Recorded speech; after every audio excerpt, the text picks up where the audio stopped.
நண்பர்களே, இப்ப நீங்க கேட்கவிருப்பது விக்ரமாதித்த கதையின் 26வது பகுதிய. போன பகுதியில வேதாளம் கேட்ட 17வது கேள்விக்கு விக்ரமாதித்தனோட பதில் என்னவோ கொஞ்சம் வேடிக்கையா தான் இருந்தது. அப்படி என்ன பதில் சொல்லியிருந்தான்னு பார்க்கலாமா? இவ்விதமாக கதையை முடித்த வேதாளம் பின்வரும் கேள்வியை கேட்டது. அரசே, அத்திருடனை கழுவேற்றிய போது வியாபாரி தன் மகளுடன் வந்ததை பார்த்து அவன் ஏன் முதலில் அழுதான், பிறகு எதற்காக சிரித்தான்? இதை சொல். அதற்கு விக்ரமாதித்த மகாராஜன், தன்னை காப்பாற்றுவதற்காக அந்த வியாபாரி மகள் ரத்னவதி எடுத்துக்கொண்ட சிரமத்துக்கு தக்க பிரதியுபகாரம் தன்னால் செய்ய முடியவில்லையே என்று நினைத்து முதலில் அழுதான். பிறகு தன்னை மணக்க விரும்பிய அரசர்களையும் மறுத்த இந்த பெண் கல்வனான தன் மீது மோகம் கொண்டாலே, உண்மையில் பெண்கள் மனதை அறிய முடியாது என்று நினைத்து அவன் சிரித்தான் என்று பதிலளித்தான். இந்த பதிலை கேட்டதும் வேதாளம் பழையபடி கட்டவிழ்த்துக் கொண்டு முருங்க மரத்திற்கு சென்று விட்டது. விக்ரமாதித்தனும் அதை மறுபடியும் பிடித்து வர கிளம்பினான். வேதாளம் கூறிய 18வது கதை, சசிபிரபை கதை. விக்ரமாதித்தன் மறுபடியும் முருங்க மரத்தை அடைந்து வேதாளத்தை கட்டி பிடித்து எடுத்துக்கொண்டு கிளம்பினான். வழி நடந்து செல்லும் போது அவன் தோள் மீது இருந்த வேதாளம், அரசே, நான் உனக்கு மற்றொரு கதை சொல்கிறேன் என்று ஆரம்பித்தது. நேபாள தேசத்திலே சிவபுரம் என்ற நகரம் உண்டு. அங்கே முன்னாளில் எசகேது என்ற அரசன் ஒருவன் இருந்தான். ராஜ்யபாரத்தை அவன் மந்திரியான பிரஜனசாகரனிடம் ஒப்படைத்துவிட்டு தன் தேவியான சந்திரபிரபையுடன் இன்பம் நுகர்வதில் பொழுது போக்கி வந்தான். காலக்கிரமத்தில் அவனுக்கு அவளிடம் சசிபிரபை என்ற பெண் பிறந்தாள். பெயருக்கு ஏற்ப அவள் நல்ல அழகாக இருந்தாள். அவள் பருவத்தை அடைந்த பிறகு வசந்த காலத்தில் ஒரு நாள் ஊர்வலத்தை கண்டு களிப்பதற்காக தன் தோழிகளுடன் சென்று இருந்தாள். அப்போது அந்த ஊர்வலத்தை பார்க்க மனசுவாமி என்ற அந்தன இளைஞன் ஒருவனும் தோட்டத்திற்கு வந்திருந்தான். துவளும் மேனியாலான அவள் தோட்டத்தில் தன் மெல்லிய விரல்களால் பூ கொய்வதை கண்டான். உடனே அரசகுமாரியின் அழகில் அந்தனி இளைஞன் மயங்கி தன் இதயத்தை பறிகொடுத்தான். தன் வசம் இழந்த அவன் வசந்த காலத்திலே கொத்து கொத்தாக பூத்திருக்கும் மலர்களை பறித்து மாறன் கணைகளை தொடுப்பதற்காக ரதி தேவியே இவ்வுருவத்தில் வந்திருக்கிறாளா என்று நினைத்தான். இவ்விதம் அவன் நினைத்து மயங்கி நின்ற போது ராஜகுமாரியும் அவனை கண்டாள். இழந்த உடலை மீண்டும் பெற்று மன்மதனே வந்திருப்பது போல அவனை கண்டதும் அவள் தன்னிலை மறந்து பூக்கொய்வதையும் விட்டு அவனையே பார்த்து நின்றாள். பரஸ்பரம் ஒருவர் மீது ஒருவர் கொண்ட மோகத்தால் இருவரும் திகைத்து நிற்கும் போது திடீரென்று அபாய குரல் ஒன்று கிளம்பியது. உடனே இருவரும் தலை நிமிர்ந்து விஷயம் என்னவென்பதை அறிய பார்த்தனர். அப்போது அந்த வழியே மத யானை ஒன்று ஓடி வந்து கொண்டிருந்தது. பக்கத்திலே மற்றொரு யானை இருப்பதை வாசனையால் அறிந்த அது மதம் கொண்டு சங்கிலியை அறுத்து கொண்டு விட்டது. மரக்கிளை முறிந்து காதிலே அங்குசம் தொங்கிக் கொண்டிருக்க பயங்கரமாக ஓடி வந்தது. யானையை கண்ட ராஜகுமாரியின் தோழிகள் பயந்து மூளைக்கு ஒருவராக ஒளிந்து கொண்டார்கள். தனித்திருந்த ராஜகுமாரியை கண்ட மனசுவாமி அவளை வாரி தூக்கி கொண்டு யானைக்கு அகப்படாமல் விலகி ஓடினான். அப்போது ராஜகுமாரி பயம், ஆசை, அவமானம் ஆகியவற்றால் மனம் கலங்கி அவன் தோளை கட்டி கொண்டாள். பத்திரமான இடத்தை அடைந்ததும் தோழிகள் ஓடி வந்து மனசுவாமியை புகழ்ந்து பேசி ராஜகுமாரியை அரண்மனைக்கு அழைத்து சென்றனர். போகும்போது ராஜகுமாரி திரும்பி திரும்பி தன்னை மீட்டவனை பார்த்து கொண்டே போனாள். அரண்மனை போய் சேர்ந்த பிறகு தன் உயிரை காத்த விலங்கினை நினைத்து உருகி இரவு பகல் என்று வேறுபாடு இல்லாமல் காமத்தி தகிக்க அவள் தன் காலத்தை போக்கி வந்தாள். ராஜகுமாரி அரண்மனைக்கு போய்விட்டாள் என்பதை அறிந்த மனசுவாமியும் தோட்டத்தை விட்டு கிளம்பினான். ஆனால் அவனுக்கு கால் எழும்பவே இல்லை. அந்த மங்கையர் திலகம் இல்லாமல் என்னால் உயிர் வாழ முடியாது. ஆனால் அவளை அடைவது எப்படி? சர்வ கலைகளிலும் வல்லவரான மூலதேவரைத்தான் அடைய வேண்டும். அவர்தான் ஏதாவது உபாயம் சொல்லுவார் என்று நினைத்து தன் இருப்பிடத்தை அடைந்தான். மறுநாள் காலையில் கலா வல்லபனான மூலதேவரை பார்க்க கிளம்பி அவர் இருக்குமிடத்தை அடைந்தான். எப்போதும் போலவே மூலதேவருடன் அவர் நண்பன் சசியும் கூட இருந்தான். மனசுவாமி அவரை வணங்கி தான் வந்த காரியத்தை எடுத்து சொன்னான். இதை கேட்ட மூலதேவர் சிரித்துவிட்டு அவன் விருப்பத்தை ஈடேற்றி வைப்பதாக உறுதி கூறினார். பிறகு மாயக்குளிகை ஒன்றை தன் வாயில் அடக்கி அதன் மகிமையால் கிழ பிராமணன் போல உருமாறினார். அதே போல மனசுவாமிக்கும் ஒரு குளிகையை கொடுத்து அதை வாயில் அடக்கிக் கொள்ள செய்து அவனை ஒரு அழகிய பெண்ணாக உருமாற செய்தார். இவ்விதம் பெண்ணாக மாறிய மனசுவாமியை அவன் காதலியான ராஜகுமாரியின் தந்தையிடம் தூர்த்த சிகாமணியான மூலதேவர் அழைத்து சென்றார். சபா மண்டபத்தில் இருந்த அரசனை அணுகி, அரசே, எனக்கு ஒரே மகன்.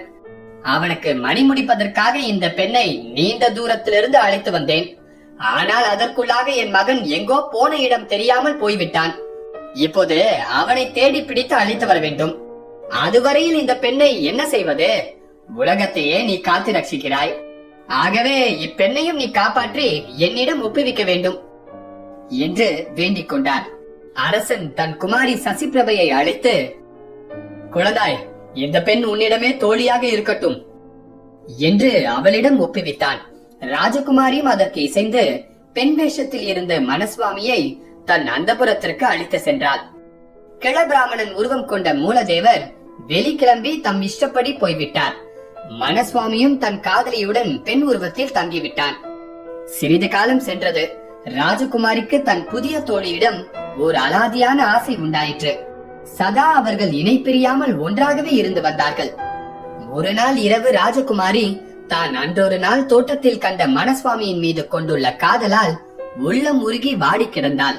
தன் காதலன் பெண் உருவத்திலே அப்போது தன் பக்கத்திலேயே இருப்பதை அவள் அறியவில்லை. ராஜகுமாரியின் நிலையை கண்ட மனசுவாமி மெதுவாக அவளிடம், தோழி, நாளுக்கு நாள் உன் உடல் இளைத்து வருகிறது, நிறம் வெளிரி வருகிறது. உன்னை பார்த்தால் காதலன் பரிமாற்றமையினால் வருந்துபவளைப் போல தோன்றுகிறது. உன் அந்தரங்கமான தோழிகளிடமிருந்து கூட இதை மறைப்பானேன்? என்னிடம் சொல், இல்லாவிட்டால் நான் ஆகாரம் எதுவும் உட்கொள்ள மாட்டேன் என்று பலபடியாக கேட்டாள். இதை கேட்ட ராஜகுமாரி ஒரு நீண்ட பெருமூச்சு விட்டு தன் கதையை பின்வருமாறு தெரிவித்தாள். அடியே தோழி, இத்தனை பேர்களில் உன்னிடம் நான் எதற்காக அவநம்பிக்கைப்பட வேண்டும்? ஆகவே நான் விவரத்தை கூறுகிறேன், கேள் என்று ராஜகுமாரி சொல்லி ஊர்வலத்திலே தான் மனசுவாமியை சந்தித்ததையும் கட்டருந்த யானையிடமிருந்து தன்னை அந்த வாலிபன் காப்பாற்றியதையும் தெரிவித்தாள். தோழி, அவன் ஸ்பரிசம் என் மீது பட்டிருந்த அந்த சமயம் சந்தன குழம்பு பூசியது போலவும் அமிர்த வருஷம் பொழிந்தது போலவும் இருந்தது. அந்த உணர்ச்சியை விவரித்து சொல்ல முடியாது. அது முதல் எத்தனை தடவை அவனை பற்றி நான் கனா கண்டிருக்கிறேன். பகற்பொழுதிலும் அவன் பக்கத்தில் இருப்பதாகவே தோன்றும். இரவு தூக்கத்திலோ அவனிடம் கொஞ்சி குழாவுவது போல கனா காண்பதுதான். ஆயினும் என் தலைவிதி, அவனை அடைய முடியவில்லை. அவன் யார், பெயர் என்ன என்பன போன்ற விஷயங்களில் ஒன்றுமே தெரியாதே. இவ்விதம் என் உள்ளத்தை கொள்ளை கொண்டவனை அடைய முடியாமல் நான் வாடி வதங்கி சாகிறேன். இதை கேட்ட பொழுது அவ்விடம் பெண் உருவத்தில் இருந்த மனசுவாமியின் காதுகளில் அமிர்தத்தை பொழிந்தது போலவே இருந்தது. தன் எண்ணம் ஈடேறியதாகவே அவன் நினைத்தான். தான் யார் என்பதை வெளிப்படுத்தி காட்டக்கூடிய தருணம் வந்துவிட்டதாகவே அவன் நினைத்தான். உடனே தன் வாயில் அடக்கியிருந்த குளிகையை வெளியில் எடுத்துவிட்டு தன் சுயரூபத்துடன் அவள் முன்னிலையில் நின்றான். மான் போன்ற மருண்ட விழியாலே, அன்றைய தினம் தோட்டத்தில் உன் பார்வையால் உள்ளத்தை கொள்ளை கொண்டு அடிமையாக்கிய வாலிபன் நான் தான். உன் பிரிவாற்றலால் மனம் வருந்தியே எப்படியாவது உன்னை அடைய வேண்டும் என்றுதான் இந்த பெண் உருவம் தாங்கி நான் இங்கே வந்திருக்கிறேன். ஆகவே நாம் இருவரும் அனுபவித்த பிரிவின் துன்பம் இது முதல் ஒளிந்தது என்று நினைத்துக்கொள். இவ்விதம் கூறி தன் எதிரில் நிற்கும் காதலனை கண்ட ராஜகுமாரி உடனே ஆசை, வெட்கம், ஆச்சரியம் எல்லாம் மேலிட்டு தலையை குனிந்து கொண்டாள். அவர்கள் இருவரும் கந்தர்வ முறைப்படி மனம் புரிந்து கொண்டார்கள். பகல் நேரத்தில் பெண்ணாகவும் இரவு நேரத்தில் ஆணாகவும் அரண்மனையில் இருந்து வந்தான் மனசுவாமி. நாட்கள் பல சென்றன. எசக்கேது மன்னனின் மைத்துனனான மிருங்காங்க தத்தன் தன் மகள் மிருங்காவதியை பிரஜாசாகரன் என்னும் மந்திரியின் மகனுக்கு மனம் செய்து கொடுத்தான். அந்த கல்யாணத்திற்கு சசிபிரபை தன் தோழிகளுடன் மாமன் வீடு சென்றாள். பெண் உருவத்தில் எழில் வாய்ந்த வனப்புடன் என்று அவளை பார்த்து மந்திரகுமாரனுக்கு அந்த உருவத்தின் மீது ஆசை உண்டாகிவிட்டது. தன் உள்ளத்தை அவன் பறி கொடுத்தான். மணமகனான அவன் தன் புது மனைவியுடன் வீடு திரும்பியும் அவனுக்கு எந்த கேளிகையிலும் மனம் கொள்ளவில்லை. அவள் அழகு வாய்ந்த முகத்தை நினைத்து ஏங்கி தவித்தான். அங்கே கூடியிருந்தவர்களும் பிரமித்து கொண்டாட்டத்தை நிறுத்தி விஷயம் என்னவென்று அவனை விசாரித்தார்கள். இதை கேட்ட அவன் தந்தையான மந்திரியும் விரைந்து ஓடி வந்தார். தன் மகனை பலபடியாக தேற்றி உற்சாகப்படுத்தி விசாரித்த பொழுது கனவிலிருந்து விழித்த அவன் ஜொரவேகம் தாங்காமல் இங்கொன்றும் அங்கொன்றுமாக உளறி தன் உள்ள கிடக்கையை வெளியிட்டான். மகன் விரும்புவது அவர் சக்திக்கும் மீறியதன்றோ? செய்தி கேட்ட அரசனும் அந்த இடத்திற்கு நேரில் விரைந்து வந்தான். மந்திரி குமாரனோ விரகதாபத்தின் 7ஆம் கட்டத்தை அறிந்து விட்டதை அரசன் நேரில் பார்த்ததும் ஒரு கணத்தில் அறிந்து கொண்டான். அதன் பிறகு தன் மந்திரிகளுடன் பின்வருமாறு ஆலோசித்தான். அந்த பெண்ணை அந்தணன் ஒருவன் என்னிடம் ஒப்படைத்து போயிருக்கும் போது இவனுக்கு நான் எப்படி மனம் செய்து கொடுப்பேன்? ஆயினும் அவளை அடையாத பட்சத்தில் மந்திரகுமாரன் கடைசி கட்டத்தை அடைந்து விடுவான் என்பது நிச்சயம். அவன் இறந்து விட்டால் அவன் தந்தையான மந்திரியும் அதே விசாரத்தால் இறந்து போய்விடுவார். அவர் போய்விட்டால் ராஜ்யமே பாழாகிவிடும். ஆகவே என்ன செய்ய வேண்டும் என்பதை நீங்கள் சொல்ல வேண்டும். இவ்விதம் அரசன் கேட்டவுடன் அவ்விடம் கூடியிருந்த மந்திரிகள் அரசனை நோக்கி பின்வருமாறு தெரிவித்தார்கள். அரசனுடைய முக்கியமான கடமை தன் நாட்டு மக்களின் தர்மத்தை காப்பாற்றுவதுதான் என்று சொல்வார்கள். அரசன் இவ்வாறு காப்பாற்றுவதற்கு மந்திரிகளின் கூறிய மதியும் ஆலோசனையும் முக்கியம். ஆகவே மந்திரி போய்விட்டால் ரசனையின் அடிப்படை நசிந்து விடுகிறது. அதனால் தர்மத்திற்கு ஊறு நேரிடுவது நிச்சயம். அன்றி மந்திரி அவர் மகன் ஆகியவர் இறப்பதால் ஏற்படும் பிரம்மஹத்தி தோஷம் வேறு உங்களை பிடித்துக் கொள்ளும். ஆகவே அந்தணன் உங்களிடம் ஒப்படைத்த பெண்ணை மந்திரி குமாரனுக்கு இப்போது மனம் செய்து கொடுத்து விடுங்கள். பின்னால் அவன் வந்து பெண்ணை கேட்டு கோபித்துக் கொண்டால் அப்போது அவனை சமாதானப்படுத்த ஏதாவது வழி காணலாம். இதை கேட்ட அரசன் மந்திரிகளின் யோசனைக்கு இணங்கி பெண் உருவத்தில் இருக்கும் மனசுவாமியை மந்திரி குமாரனுக்கு மனம் செய்து கொடுத்து விட இசைந்தான். உடனே நாளும் நிச்சயிக்கப்பட்டது. இதை அறிந்த மனசுவாமி அரசனிடம், அரசே, என்னை வேறு ஒருவருக்கு மனம் செய்து கொடுக்க வேண்டும் என்பதற்காகவா தங்களிடம் ஒப்படைத்து வைத்தார்கள்? ஆயினும் தாங்களாக பார்த்து எனக்கு நிச்சயிக்கப்பட்டவர்க்கல்லாமல் வேறு ஒருவருக்கு கொடுப்பதாக இருந்தால் அதற்கு நான் ஒப்புக்கொள்ளாமல் வேறு என்ன செய்ய முடியும்? தாங்கள் அரசர், தர்ம பரிபாலனம் உங்கள் கையில் இருப்பது. ஆனாலும் தங்கள் விருப்பத்தை நான் ஒரே நிபந்தனையுடன் ஏற்றுக்கொள்கிறேன். என்னை மணக்க இருப்பவர் 6 மாத காலம் புண்ணிய சேஸ்திராடனம் செய்து ஊர் திரும்பி வந்த பிறகே என்னை மனைவியாக ஏற்றுக்கொள்ள வேண்டும். அதுவரையில் என்னை நெருங்கக்கூடாது. இந்த நிபந்தனையை ஒப்புக்கொள்ளாவிட்டால் நான் நாக்கை கடித்துக் கொண்டு பிராண தியாகம் செய்து விடுவேன் என்று கூறினாள்.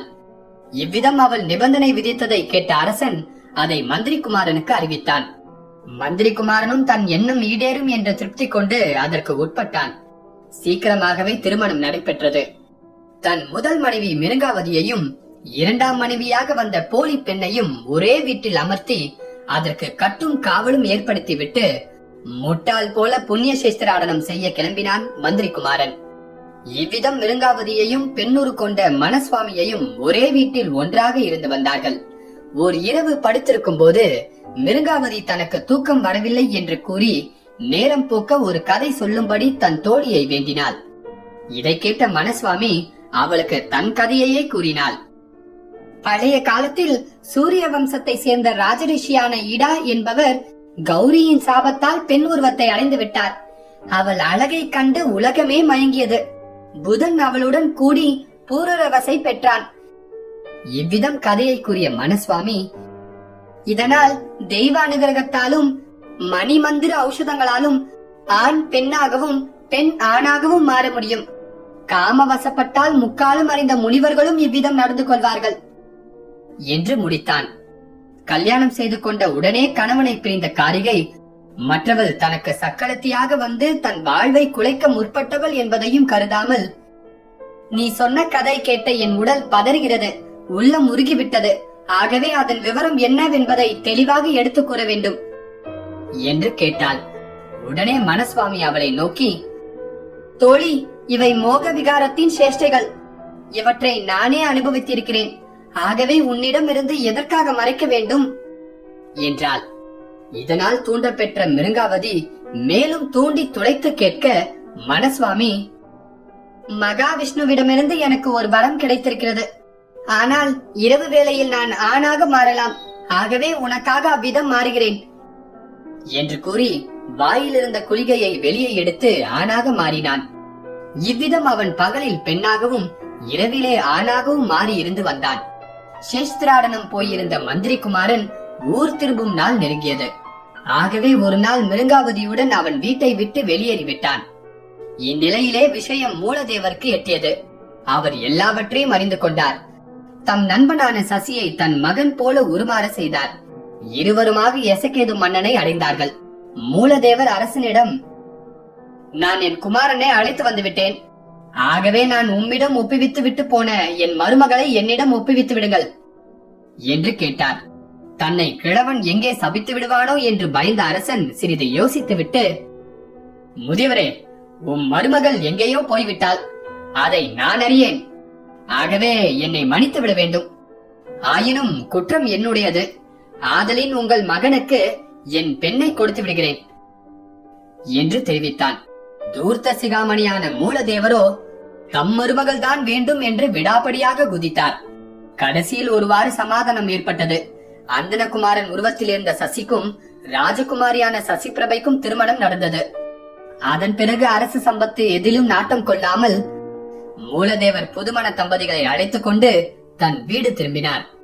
அங்கே மனசுவாமி வந்து சேர்ந்தான். அவர்களுக்குள் பலத்த வாக்குவாதம் ஏற்பட்டது. சசி பிரபை எனக்கே உரியவள். கன்னி பருவத்திலேயே அவளை நான் கந்தர்வ முறையில் மணந்து கொண்டேன் என்று மனசுவாமி சொன்னான். சசி, அவள் தந்தை எனக்கு அவளை அக்னி சாட்சியாக மனம் செய்து கொடுத்திருக்கிறார் என்றான். இவ்விதம் அவர்கள் தங்களுக்குள் பிரமாதமாக சண்டையிட்டுக் கொண்டார்கள். அவர்களுக்குள் விவாதம் முடியவே இல்லை. ஆகவே அரசே, நீ கூறும் இவ்விருவருள் யாருக்கு அவள் முறைப்படி மனைவியாவாள்? இந்த சந்தேகத்தை தீர்க்க வேண்டும். இல்லாவிட்டால் முன் சொன்ன சாபம் உன்னை பிடிக்கும் என்று வேதாளம் கூறியது. நண்பர்களே, இப்போ நீங்க சொல்லுங்க, சசி பிரபை உண்மையிலே யாருக்கு மனைவி?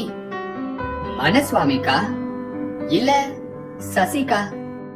பதில் தெரிஞ்சா சொல்லுங்க. விக்ரமாதித்தனோட பதில நான் அடுத்த பாகத்துல சொல்றேன்.